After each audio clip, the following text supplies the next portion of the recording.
can you see the first slide? Yes. Yeah. Okay, great. So, like many of you, my problems, focus of the problems I look into are actually problems that take place in Bangladesh. I mean, low income community, developing community, whatever you say. And particularly, I'm interested in working with women. So I will actually walk you through some of the projects I did. And as I go on, I will ask you some questions. What do you think about this problem? How do you think we will solve it? And then I will tell you how we solved it, or what were the challenges, what were the opportunities, things like that. So after every project, maybe we'll just pause a little bit, talk a little bit, and hear about ideas. Maybe I will get a different perspective from you, because I will learn at the same time you are learning. So uh, I'm calling them all made in Bangladesh, because the problems are Bangladeshi, the solutions are Bangladeshi, and if we don't solve our problems, who will? Nobody will come to solve our problems. So yes, there we are. So this is me and my research team. It's in, probably you can recognize the campus. We came here, yeah, um, 2 years back, and we had a lot of fun with Dr. Joshi and their team. It was one of the summer school in 2018. Okay, so yeah, we love Mumbai IIT, as you can see. And about me, I did my PhD in Georgia Tech. In Actually, my PhD is in systems, so it's computer science systems. I worked absolutely with hardware. So where I did my PhD, I was the only female student of my professor in the lab. He was a professor in Georgia Tech for 20 years, and still he doesn't have any other female student. I mean, the female students don't like hardware that much, I guess. So I came back to Bangladesh, and I thought I will change everything, I will solve all the problems. And uh, so that's when I had to actually consider human centered computing, HCI, because I faced a big barrier there. And the picture you can see, it's my family, my partner in the middle, and I have two daughters. Yeah, they're trying to dance together. Okay. So when I came back to Bangladesh, uh, as you can see the slide, it's actually a printout from one of our newspaper. It's a girl who committed suicide. Somebody harassed her sexually, and uh, then she made an official complaint. And the people around her area were very upset why she filed a complaint. So after she filed a complaint, they actually harassed her again publicly, and her father. And that's when she was extremely humiliated, and she was just a teenager girl. She was going to 8th grade, and she committed suicide. So when I came to Bangladesh, there were several of these stories, like lots of sexual harassment stories. There were lots of suicide stories, and I mean, and it seems like it's not stopping. And at that time around in Bangladesh, there was no, now we have a 999 emergency call. We can call and ask for help. There was no call there. There were not any services that we could call and get help. And I don't know how the police system, I mean, the law enforcement system in Mumbai it is, but in Bangladesh, it's very bad. I mean, they don't want to take the responsibility. If you go and ask police for help, it's another level of harassment. They will ask you, why did it happen, and this, and they will not try. I mean, they will try to avoid any forms of taking uh, any hassle at all. So at that time, because I just came back to Bangladesh, I thought, okay, this is the problem I want to solve. I want to work on sexual harassment. And I'm a technology person. I had few other partners, and all together we thought we can design a very simple thing. It can be a website, it can be a mobile phone. It's just a one-click solution. So we called our system Pratibadi, It's like protester in Bangla. Um, so so what happened? uh, First, we designed a website. I think there's a. Oh, where are the pictures? They're not here. Oh, okay. First, we designed a website, and um, that was not good enough. Then later we modified it to be a phone app where we can just tap one button and we can send out SMS. Later we designed a hardware along with it, but as we were designing it, we faced a major challenge. I mean, it was a big challenge when we started working on sexual harassment as a problem. Can any of you tell me from your experience or common sense what could be the possible solutions when we are working with problems, I mean, that are sensitive to talk about, or words that are we don't discuss, uh, women's problem? What could be the possible barriers around designing this type of a system? I mean, if you think about sexual harassment again, what are the barriers you think would be? So I want to hear from you a little bit. Mm. So I think there would be a social stigma around discussing about it, because in a lot of societies, marriage and virginity are issues where people would think that if someone has been sexually harassed, they would not be married off to someone, and that could be a possible barrier. And also like social shaming, because this still is a taboo in our society, and so while some people may be sympathetic towards the issue, there will be a lot of people who will turn up shaming the victim in return. So I think fear is the main barrier between Mhm. of these experiences. Yeah, definitely, definitely. Anything else anyone can think about? And there seems to be, I mean, I don't know whether it's a statistic or whether it's just a fact that comes out a lot that often these cases are seen within a group of known people. So it's in the family or among neighbors where these situations come Mhm. up. Mhm. Yeah. Yeah, that's also true.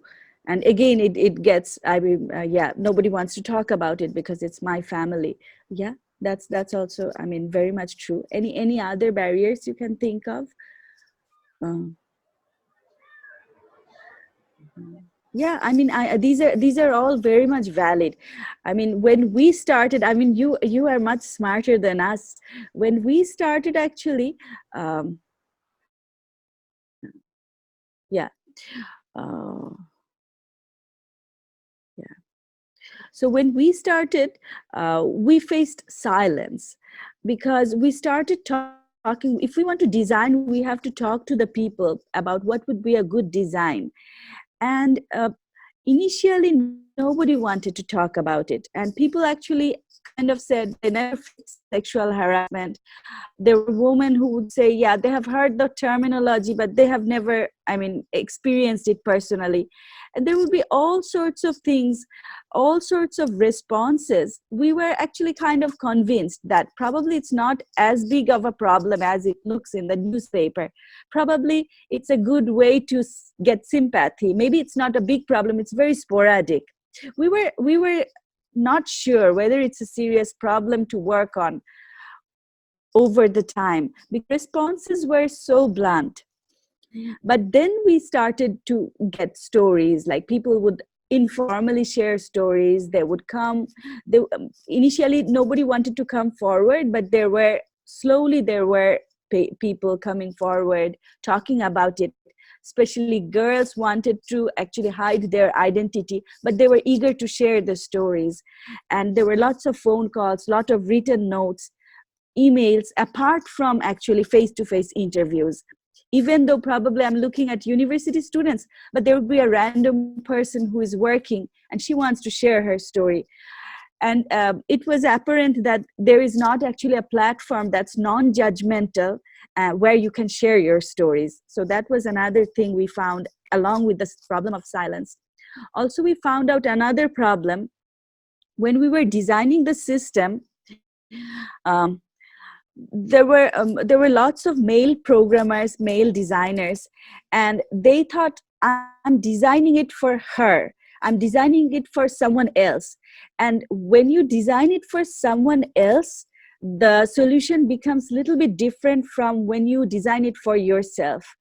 So we had to again sit back together and think about scenarios where also men face harassment, men feel scared, like late in the night. I mean, we had to involve every designer, every participant into the story, because it's not only the women who face this problem, who face harassment in one form. There are men also, they face fear, harassment, abuse, maybe in different forms. So it was a process of involving all. But again, as you can imagine, even if we design a solution for women, it's probably, maybe it's the best solution. It calls out for everything immediately, but it does not solve the problem. I mean, we are talking about a social problem. So it does not directly solve the problem, but what we had through the design process was lots of conversation about it. So we had lots of people, we had lots of seminars, workshop, presentations, and initially when we designed it, it was only 3 girls who would design it with me, and many of her peers would laugh at them. But later I had proud boys who would say that I want to work on this problem, and they would feel proud about working on this project. It's not like I mean, so I think over I came back to Bangladesh in 2011. This is 2020. In this 9 years time frame, I think it's a big change. It's a big mindset change. I mean, I feel particularly proud of, I mean, the team who can do that. So we have a couple of publications. I have shared the slides, so you can click them and get them. They're online also. But yes, I have shared the slides as well with Deepak. So yes, you can take a look if you want to look farther. Okay, so this is, I will talk about 2 recent projects in between. I had lots of fun doing the first one. You can see it's actually a drama scenario. As you can see, it was a drama about Islamophobia. So many people are scared of Muslim people, especially in outside Bangladesh, in foreign countries. They're worried about how bad Muslim people are. So it's a drama that the drama was performed by participants, and the drama storyline was created from the stories from participants. And in the bottom, there's a woman with white shirt sitting on the bottom of it in the dark part. That's me. So I couldn't imagine myself being in a drama. I mean, I'm a very introvert. In a classroom, I can talk, but outside, I cannot do so well if I don't know people. And I mean, drama, I have never did any extracurricular things when I was a child growing up, but this is something I did, and I had lots of fun. It was part of a research project of a dancer. So, and she wanted to find out about critical conversations. So she wanted to talk about Islam and how Islam Islam also creates difficulty on many of women's lives, because when it's forced, like you have to wear a veil, you have to wear a burqa, you have to move in this way and that way. Often suppression comes in a form through religion. People try to justify the suppression. Also, again, there are other views. I think I follow Islamic lifestyle for myself. I love it. It's my choice. But there are all these different views. And I don't know if you are aware of it, but in Bangladesh, it's very difficult to openly talk about religion. I think it's better in India, because I have seen cartoons about many religious concepts. But in Bangladesh, there are orthodox people, there are extremist views. So And there has been a couple of murders of some of the bloggers were murdered in last couple of years. So if you criticize religion, if you criticize any aspect of religion, not particularly the religion, but people who are abusing it, or any form that has to do with religion, it becomes so difficult. People deliberately make it difficult so that nobody challenges it, especially the women. People want to make it more difficult for women. So through the performance, everybody talked about stories, about their ways, their views, their experiences, and there were many negative stories as well. And the scenario we had, it was a story where parents actually forcefully sent a girl to a madrasa, an Islamic school, and what happened, how her entire life was changed, how she was abused, misrepresented, everything. I mean, there were lots of negative stories, negative experiences. And the best part was when we shared it through an act, when we shared it through the form of a drama, through storytelling, it was so much easier to share it. People accepted it because it's just a drama, but we could say harsh things, hard things we couldn't say otherwise. So this is something we participated, but I would definitely like to see how it goes. Here are some scenarios of us.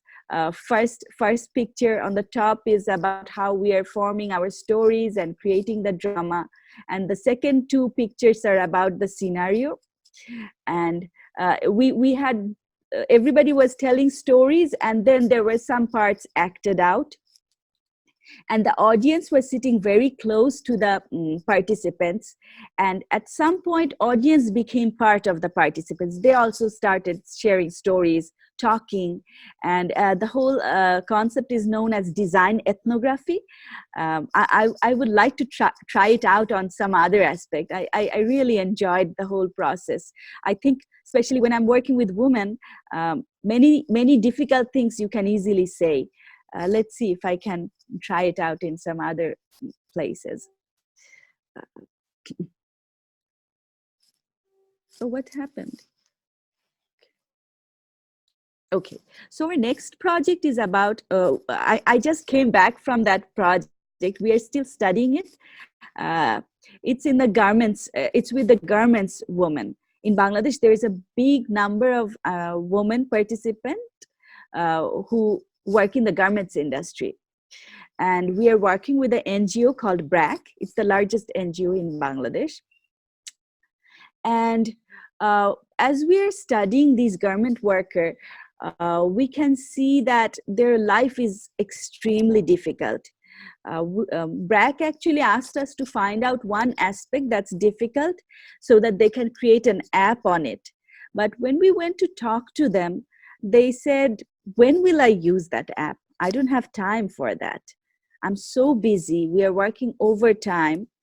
And when I come back, I'm exhausted because it's not only the work environment is very abusive. It's a whole control structure. So it's not a request or not anything that is a nice conversation. It's repetitive misbehavior and abuse that goes on. In their life, the only sweet spot they have, they say, is earning the money, because that empowers them. They are hoping that they will have a better life for their children. They will have a better day someday. But yes, so it's a mixed method study. We are doing the qualitative study to see. But yeah, maybe if time and money permits, we would like to do another design ethnography through this process. I'm not sure about it, but yeah, would like to hear from you what you think about. Yeah, for reading list, we don't have anything because we are just doing the study. But once it happens, I will definitely share it with you. So I want to hear from you. What do you think about the concept of design ethnography? Do you have any ideas where it can be applicable? Do you think it will not work in some cases? Want to hear a little bit from you, because I'm super excited because I just had one, but would like to hear from you as well.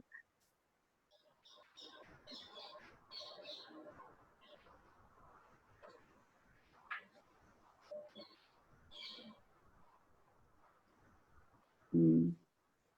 Would you tell me a little bit about, do you think for this type of study this will work, or for that type of thing it will not work because people will not like to perform, or here, if for this community it's not a good idea? Maybe as you were saying, like for an elderly community, do you think, I mean, but yeah, would like to see, would like to hear from you, because you're working with different communities, and your concept. Are you talking or no? Trying to. Yeah. Thinking maybe. So I have a question, like why do you call it design ethnography? Are you designing like the drama part or the script? Yeah, Because yeah. Okay.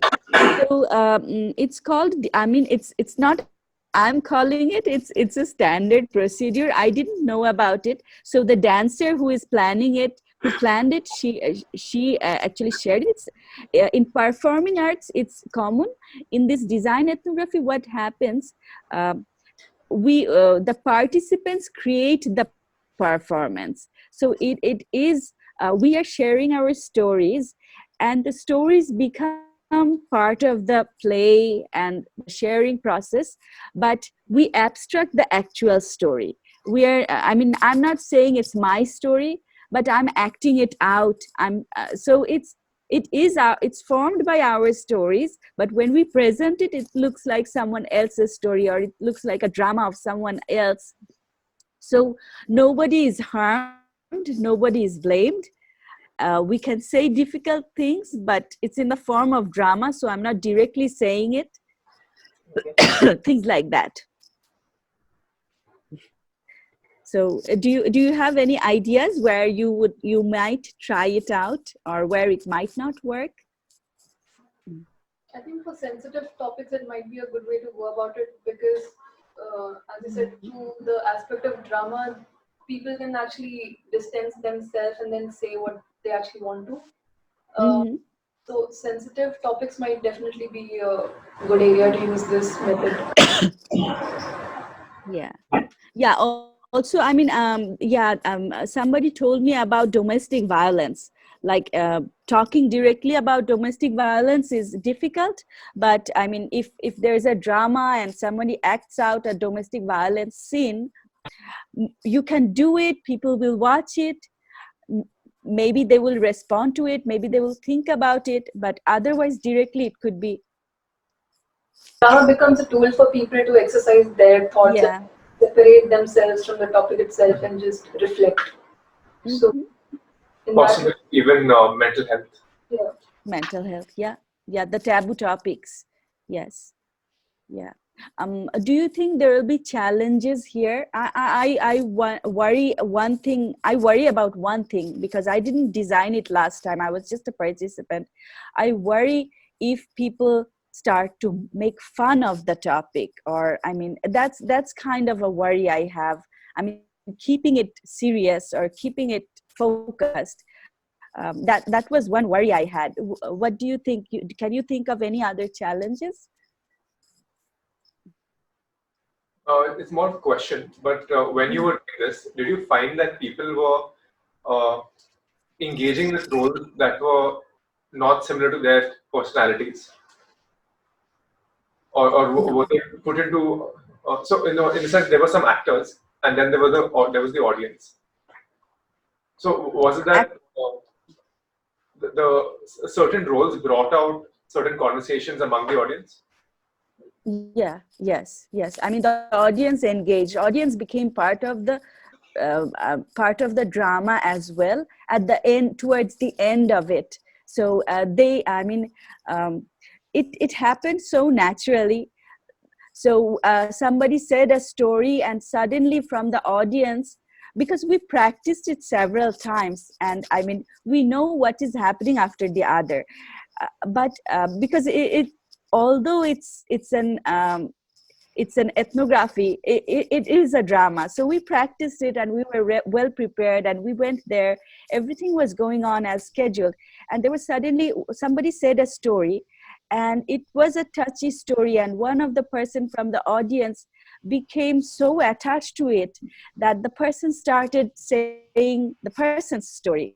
Yeah, it was an elderly woman, and she started, and she was into it. She was sitting on a chair beside the stage. We were all sitting on the ground, and she suddenly from the chair she came and she sat in the circle we were sitting in. And then slowly it was others, and at some point we stopped it. We went for question answer sessions, but people became part of the drama itself. So before we stopped, there were, I mean, bits and pieces from the audience. But again, we were worried if there were extreme views from the audience and they would attack the participants directly. We went to the university, so we think there are lots of open-minded people in the universities, but there could be a potential risk in different places. I don't know. I mean, the topic of religion was, it is sensitive in Bangladesh. I don't know how it is in India, but Islam is a very sensitive topic here. So, yeah. Any other questions? Then I will move on to a few more projects.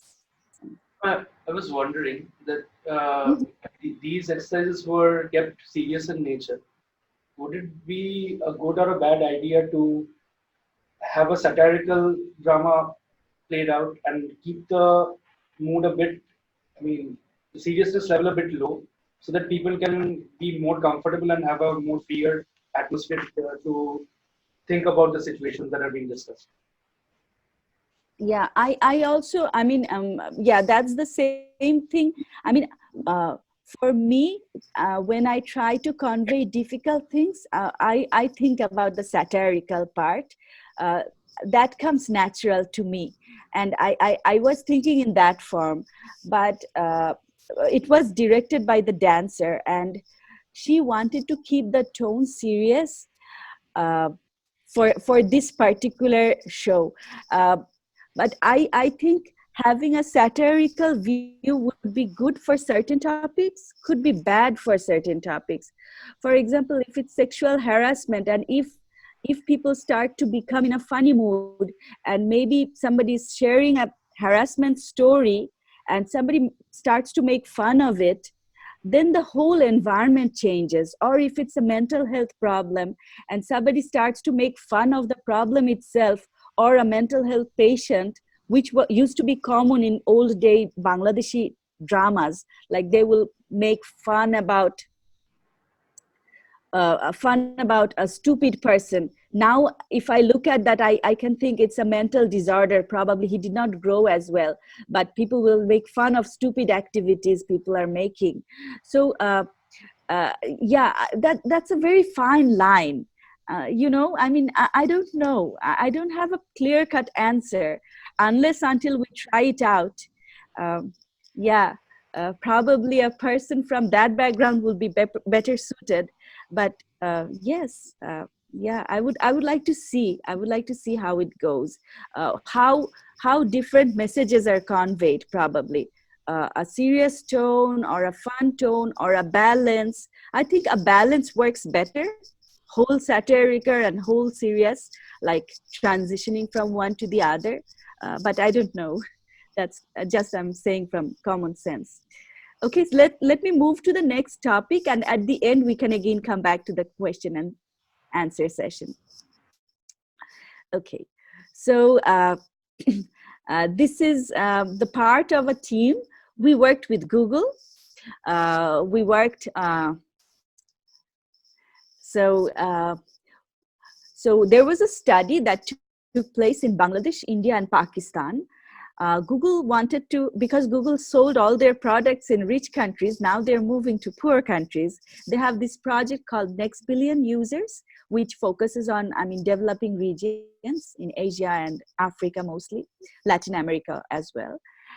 And they were looking at their data, and they found out that in our region, in the Indian subcontinent, there are lots of women. um, Many of them have technology, but they are not connected to the internet. They're not using technology's best part. They're not engaging themselves. So they wanted to find out what are the barriers. There is a gender gap. Women have less phones, men have more expensive phones. These studies are already done and they're out there. But why a woman is not using a phone? uh, what are the potential problems? We looked at reach. Because it's about internet usage, going to very, very low end community does not help, because it doesn't make sense to go to a community who is not using internet at all. So we wanted to talk to people who are using internet, but what are the challenges they're facing? What are the barriers? Why you're not using it as much? Because there is a big gap even with the phone usage, internet usage, application usage.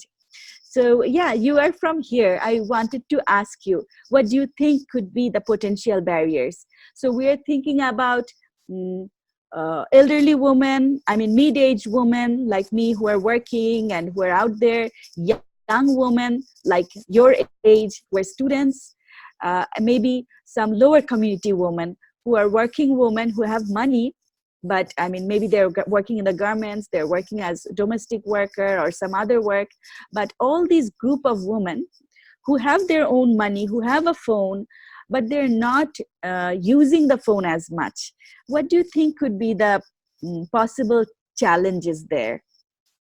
It's mostly common sense. We probably know it, but yeah, we had to go through the proper study and place them. But what does your common sense tell you? Wanted to hear from you. Could be the perception of internet, as a tool of promiscuity and just not looking at internet as a tool of information, because a lot of women, at least in Indian countries, are not given mobile phones because it's considered as a tool that you could probably misuse. So that could be one.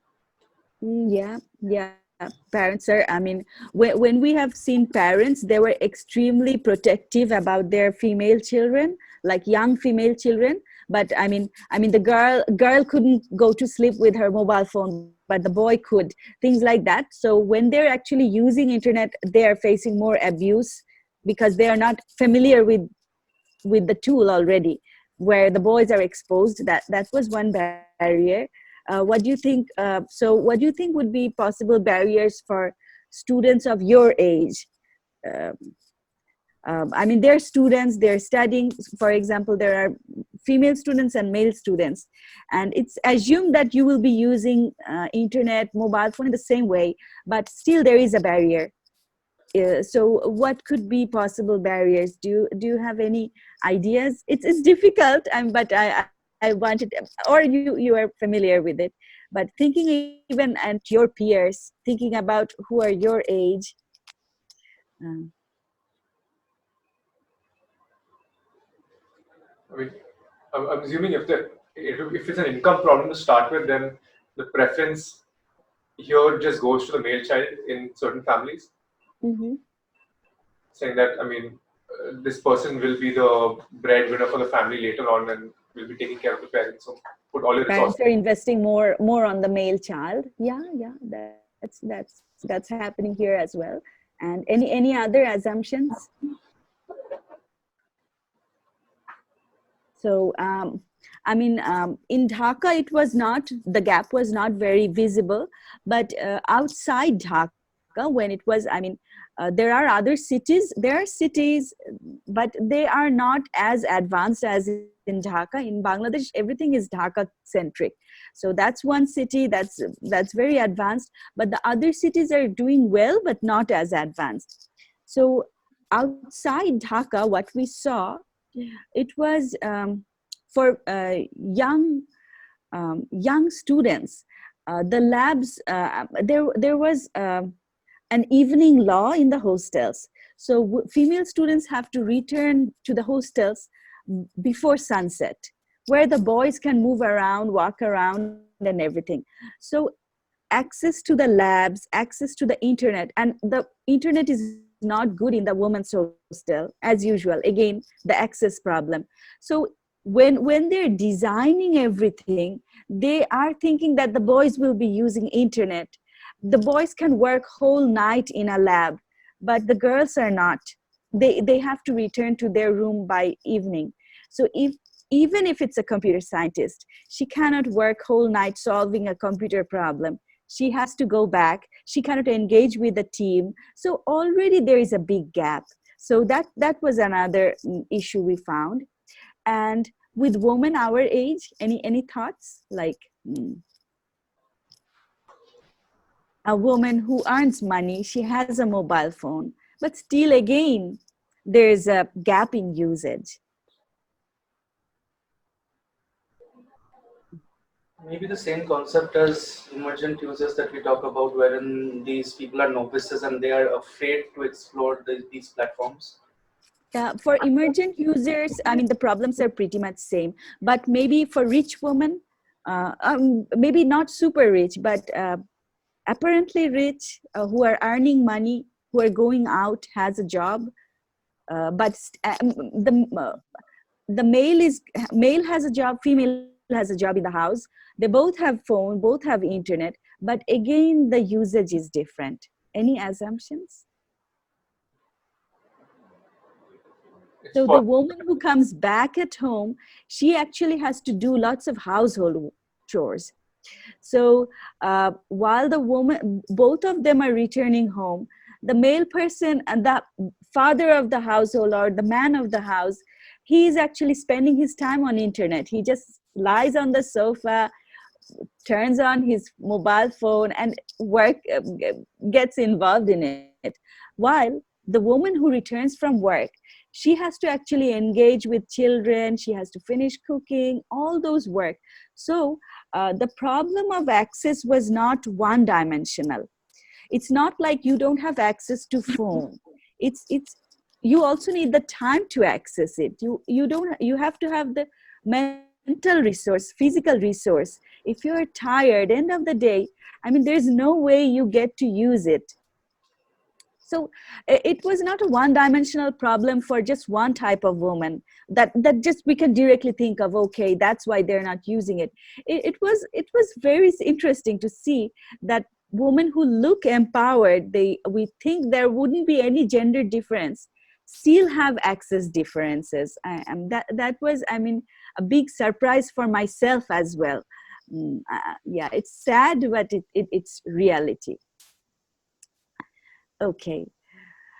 So yes, yeah, these were the findings we had, and we have couple of papers. I mean, it was a lucky research. We had 2 best paper awards in 2 prestigious conferences, lots of publication with Google. I mean, Google has a big team, so yeah. And I led the Bangladeshi study, but it was a very good learning experience for our team and me. Okay, so I'm going back to stories. So in this picture, it's me on one side, and there is, with a pink t-shirt, there's a girl. She's called Jasmine Jones. I actually met her in India in an ICTD conference. And the person who took the selfie is my student, Zareen. So when I came to this conference, I met Jasmine, and she said she works with on the social aspect of stories. She collects family stories, and she wants to see how family stories are bonding each other. Because what happens is, in old days, my grandma used to tell me stories, and if I tell that story to my daughter, she will know that story, because my grandma is not here anymore. I lost her. And stories just they are transferred from word of mouth. I tell the story, and if my daughter tells the story, somebody will know that story. Otherwise, that story is lost. So she was working on preserving those family stories. And she told me, can you help me with that preservation part? Because I'm a computer scientist, I work with systems. And I was very boasty. Yeah, I can do it. I have students who can do it. And I captured Zareen to do the work. And we created an application. We used it on mobile phone and tabs, where we can, it's like a photo album thing, but with photo, we can put a photo, we can record the story. It's a, I mean, fancier version of voice recorder. That's it. I mean, it's, as an application, it's nothing very fancy. It was pretty straightforward, but we have all these stories where we can, when I'm sharing the story, it's in my voice. I can put a picture that relates to the story. And I mean, it's a nice thing. So my student developed this story app, and we tried it in different families, just to see how it is. And every family had lots of fun with it. And when we looked at the family story patterns, it was in all different families. Some families were in villages, some families were in Dhaka, some were in semi-urban areas, because my students came from all different backgrounds. I gave it to my students. They shared it with their families. And there were, the stories had very similar patterns. There would be a war stories by senior ones, because in 1971, we had this liberation war. There would be educational stories from the elderly people, like every story will end with something to learn. There were boasty stories from the younger ones, like, okay, this happened, that happened. And then there were struggling stories. I mean, we could see very good, similar patterns. We could see categories within the stories. And when we shared our stories and the app with Jasmine, so that she can use it in USA, she was fascinated with our stories. She said, oh, your stories, your family structure is so different from ours. And we wrote a paper together with it. I mean, yeah, because she told me it's neat, it's nice. So we got very excited, and we wrote a paper, and yeah, in ICTD. So after that, when we had this story platform, last year there was a student-driven protest. A bus ran over 2 students. I don't know if you were aware of it. It happened in Bangladesh. So a bus ran over 2 students who were waiting in the bus stop. They were competing with, there were 2 buses. They were having competition with each other. And one of the bus lost control and drove over 2 students. And they were spot dead. It was 1 little girl and 1 little boy. They were school students.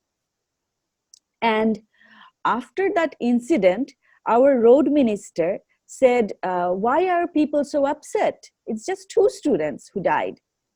And he was smiling when he said that to the journalists. And all the students from schools, colleges, and universities, they actually were on the roads for several days. They were on the roads. We want justice. We want safe roads, because we don't have, I mean, laws. Even if we have laws, the laws are not enforced on the drivers. So there was a big student-driven protest, and then there were government officials who came and tried to distract students from that protest. There was, I mean, tear gas, as you can see in the picture. There were students who were beaten up. We had to take them to hospital. So it happened all over. And at some point, when the chaos was outgrowing, there were lots of news in the media. And after some time, we were not trusting the media anymore, because all the things seemed fabricated, because in all the channels it was, everything is under control, things are getting better, students are going home, and it's not the reality. That was not what was happening. So we felt that the media is compromised. So everybody was sharing live videos, live posts from Facebook. And when it was going on, the government shut off internet first, and then they shut off mobile phone connection. And at that point, I don't know what it is for you, but the moment we're disconnected, we actually feel lost.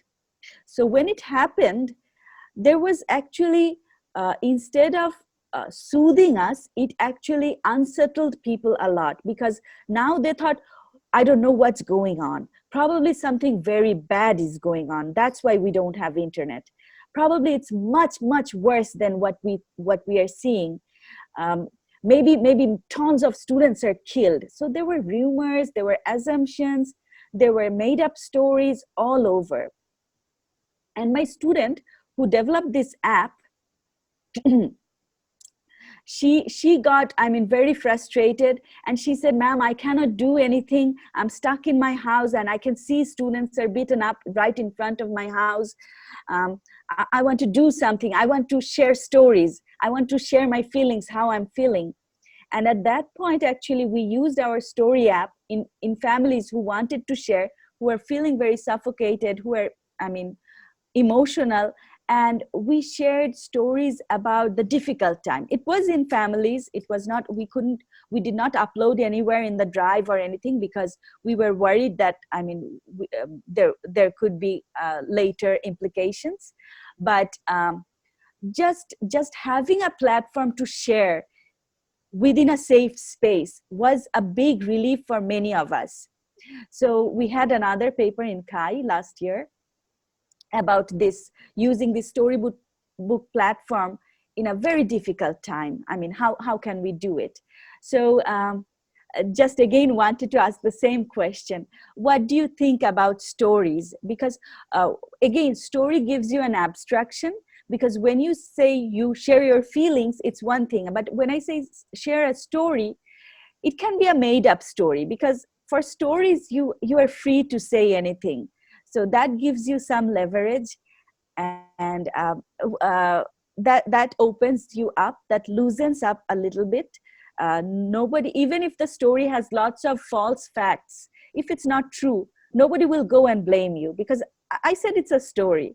So it could be anything. It could be made up. It could be just my feelings. It could be with a random name. So yeah, we felt that to be a good abstraction for us. So I wanted to ask you about your feelings about stories. What do you think, where stories can be part of the design? Your impression on it.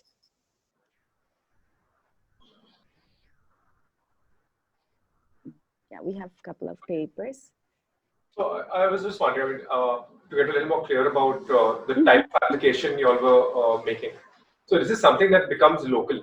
It's kept with the family as Kept a in the family stories within the family. So it's a story, because we are thinking about family stories, because my family stories stay within my family. It keeps going on. But if I had my grandma's voice in the story, my daughter could listen to her story in her voice. And now we have this technology. 10 years ago, we did not have it ready right in my hand, but now I have it. So I can share my story, and maybe my daughter can share it with their daughters or their sons. Something like that was the motivation when we started, but we used it for something completely different when there was a chaotic situation. But I was thinking whether you have ideas where you want to use stories. I mean, or you have used stories already. Any experience with that, or any ideas about that? I think in my family we've had, so my great grandfather used to keep his own diary, and my grandfather used to tell stories himself, and we towards the end actually recorded some of these stories without him knowing on a phone, Mm-hmm. and it's still on that phone, which probably doesn't work anymore. But that's sort of how we sort of try to keep that person's, I guess, way of storytelling preserved. But I don't know if that will happen with the current generation anymore. In the sense, telling stories to our own family and keeping that preserved for future generations. I think storytelling can also be a good application in the lives of sailors and people who spend a lot of time away from their homes and who are busy in their life. So it can be a very good distraction from a monotonous life in a way. Having a platform where different family members can post stories or even day-to-day happenings, and it can bring them back home for a very short while, but it can act as a very good motivating instrument. Yeah, yeah, that's a lovely concept. I was thinking something when I met Dr. Joshi's research assistant, Manjiri. Um, Dr. Joshi, I don't know if Manjiri shared it with you. I was telling her because we went to a meeting where I was from Bangladesh, Manjiri was from India, and there was another researcher from Pakistan. And we started talking about how people of these three countries, I mean, politicians of these three countries, hate each other. I mean, they continuously fight. And we were thinking if we could, I mean, have stories to connect us, like maybe children from three different countries make up a story together online, or even big people make up a story together, share stories, and find out we are more similar than dissimilar.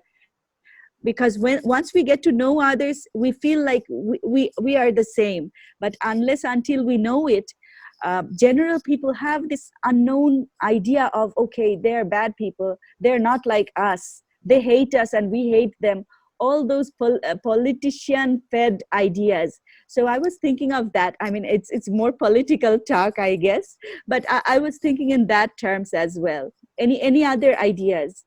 Mm. But I love the idea of connecting families who are far from home. Yeah, that's a lovely idea.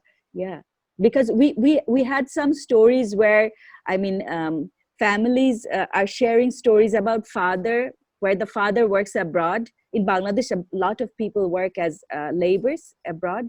So we had stories like that, and they were, I mean, heartbreaking. How they miss the father, how the distance is um, hurting them, all those little bits and pieces of fun moments and sad moments. Yeah, it was lovely. Any other ideas? Okay, so we're almost at the end of my presentation. I think I have 2 3 more slides, so let me finish them up and see where we are. Okay, so I said I did my PhD in systems. So this picture is one of my systems work. We developed a sensor to detect flash flood in low region area. I mean, flood water comes very early. It's more of a political thing than environmental thing, because in Indian border, they open up the barriers from water and then it comes flooding in, and the countries don't communicate among each other, so it becomes a very big inconvenience. If we could know it ahead of time, people would be ready, but it never, almost never happens. It's a political suppression, we people say there. And so people wished they had a warning system. So we wanted to have, I mean, there are people who just manually measure water level with sticks. So we designed a sensor that will do it faster, and people will get notified right away when the water level starts to rise, because then they get like 2 hours of time frame. So when we designed it, we faced very interesting things, because it was a group of women who designed these flood sensors, and we went to the village, and we faced a very different reaction from the villagers. Any imagination what could be the different? Okay, let me finish it up and then we can talk about it. So uh, the very first reaction of the men were, oh, you cannot do it, you cannot install it, yeah, you will fall into the river, it's too slippery, this and that. The men were very resistant, they were not helping us. And later on, when we talked a little bit, like it's the problem we are solving together, then they said, oh yeah, it's our sensor, it's our sensor. So once they were part of the design, I mean, we thought their inputs are important. We asked for their suggestion, where should I put it, what do you think? So then they became part of the team, and they helped us a lot. And the women of the houses, they came over, they also joined us, they shared stories about how flood affects them. And they said, men never listen to our stories, men never listen to, I mean, nobody knows about our stories. There are people who will talk to the men and leave, but I'm glad that woman came to this place. Now you are listening to me, now we can talk. So that was an interesting thing. We didn't expect it. but it was. And then this is another sensor we designed. It does not look very fancy. We put it in a box to make it look better, because initially it looked really ugly. It was a low-cost Fitbit version. Like we have these wearables that measures our pulse rate. So we designed it. It was very low cost because the sensors are cheap and they're available in Bangladesh. So we designed it to check the stress level of drivers, because I think our drivers have so much problems. The roads are congested, the roads are not well planned, then there are unexpected there are vehicles from the opposite side, people running over suddenly. There are all sorts of unexpected behavior in the road, so it becomes very challenging for drivers. So we designed something. We wanted to have a low-cost version of measuring how stressed they are. We did lots of studies, and nothing changed at policy level, but the drivers were extremely happy that some people are thinking about them. That's a good start, I guess. Yeah. So when I combine it, these are some of the problems we proudly handled, and they're all made in Bangladesh. Thank you. So yes, if you have any questions, yeah, we can have a little bit of question answer session. If Dr. Joshi, I think the time is I used up all the time, but if you think we have some time, I'm happy to answer questions. Yeah, first of all, maybe we can Thank you. at least have another 10-15 minutes of question and answer. Yeah, if there are any questions or comments or anything? Yeah. Ma'am, I was going through your paper, Prativadi, and I went through the application. So there's this save me button wherein the phone blares out a signal and sends in messages to emergency contacts, right? And also gives them the GPS location.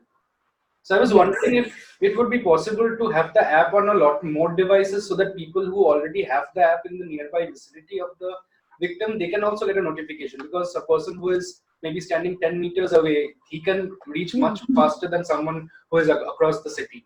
So if I was wondering if that is a possibility. Yeah, we thought about several possibilities. We had different versions. One issue is the trust issue. For example, the person who is getting, anybody can download an app. Whether I should trust that person, is it the person part of the bad person's team?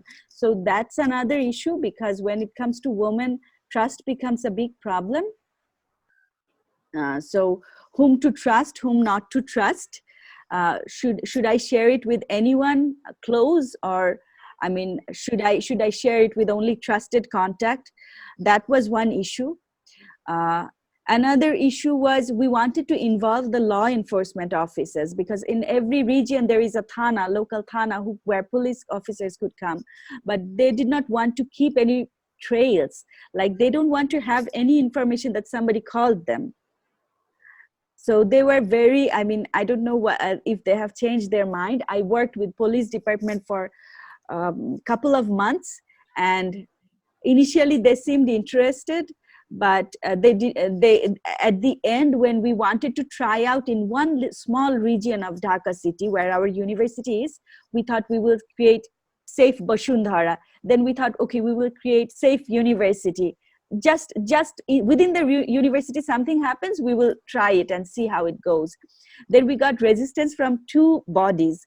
Police said no, we don't want the call, because if there is a call, it will stay on the record, so I don't want that. And then our university protested. They said, no, we cannot have any type of app like that, because nothing happens in the university. It is safe. What do you mean by safe university? So the proctor office called me up, and they were very angry, like I'm trying to spoil the reputation of the good university.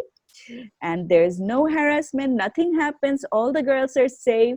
And yeah, I'm a bad person trying to do all the bad stuff. So it became very political, very, very personal. So these are practical implementation problem. Theoretically, we think, okay, we're solving everything, but I could not even try it in a small university campus. I literally went to office, people to people, just to see it, just for a week. I started with a year. Okay, maybe for 6 months, maybe for 3 months, maybe for 1 month, maybe for a week. Let's try it. But I always had to try it within a trusted community who trusts me, who believes me, who will work with me, but not with a random community like everybody try it out. Nothing like that. So yeah, I was heartbroken, but at least we could talk. Now we can talk about sexual harassment. Initially, there would be male faculties. They will say, "Oh, Nova, that project," and they will not say the name. That project, that project. Which project? Um, you know that project. But now they will at least say, yes, sexual harassment is a problem, and this and that. So that is the contribution, not the app or not the device. Yeah, probably that is the small contribution. Mhm. I was also wondering if you're doing any work in the space of sexual harassment against children. Uh, Done. yes, for children, having technology can be tricky because there is again another level of barrier, whether the child has a phone, whether the child has direct access, whether the technology itself becomes another point of abuse. So when we started talking to children, we think safe internet usage is a problem. Their concept of privacy, protecting themselves, what is cool versus what is safe, those are the problems we talked more, rather than about sexual harassment and solution online. But there are several discussions about whether technology can be a way of talking about um, sex education, talking about abuse, because parents freely don't talk to their children. So there are lots of discussions in this space. But yes, we just started moving towards the privacy concern, and uh, because that's the starting point. Otherwise they would get harassed here, also harassed on the internet. Yeah, thank you. Any other questions?